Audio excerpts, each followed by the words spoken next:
Part 1. I found something I wasn't supposed to find. I want to be really careful about how I say this. I'm not a conspiracy person. I'm a 19-year-old history major.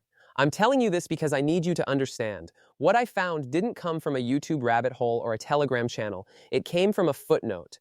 A single footnote in a 1994 academic paper by historian Ron Chernow, a paper that was assigned reading for my American economic history class. The footnote referenced something called the Jekyll Island meeting of November 1910. I almost skipped it. I didn't. Here's what the footnote led me to. In November 1910, 7 men boarded a private train car in New Jersey under fake names. They traveled 1,000 miles to a private island off the coast of Georgia, Jekyll Island, a retreat owned by a club whose members included J.P. Morgan and John the 500th. Rockefeller Jr.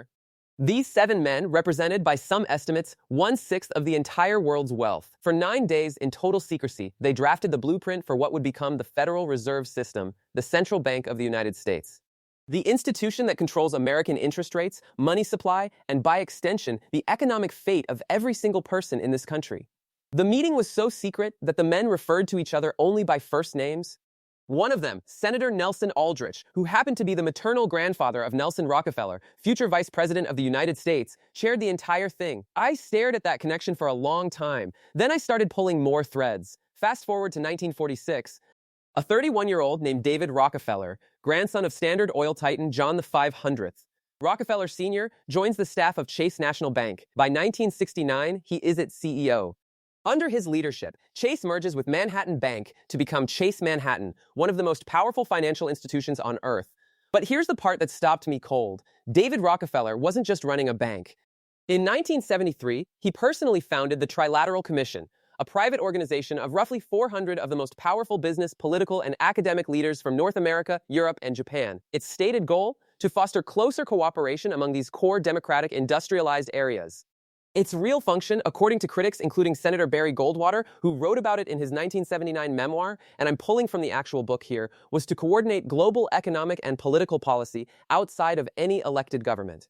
Goldwater wrote, and I'm paraphrasing because I won't plagiarize, that the Trilateral Commission represented a coordinated effort by elite private interests to seize control of the government of the United States. That's not me, that's a United States senator. In a published memoir. And then I found the education connection. This one hit different. In 1902, John the 500th, Rockefeller Sr. founded the General Education Board, an organization that pumped hundreds of millions of dollars into shaping the American public school curriculum. The stated mission sounded noble: improve education, help the poor. But Frederick Gates, Rockefeller's own advisor who helped design the GEB, wrote an internal memo. It's archived, you can find it, where he described their vision for the American student. He wrote that they didn't want students who questioned and challenged. They wanted students who were content, compliant, and productive, people who would work in the system, not interrogate it. I read that sentence 3 times, 4 years of college, thousands in debt, and not one class, not one, that teaches you how the Federal Reserve actually works. How money is created, who controls interest rates and why. Who was in that room on Jekyll Island? Nothing. I brought this to my economics professor the next morning. I had printed out sources, academic papers, archived documents. I wasn't aggressive. I wasn't weird about it. I just laid it out and said, why isn't this taught? He looked at my papers, he looked at me, and he said very quietly, that's a very interesting set of sources. I'd be careful about how far you take this. And then he changed the subject. I've thought about that response every day since. Not you're wrong, not that's been debunked, just be careful.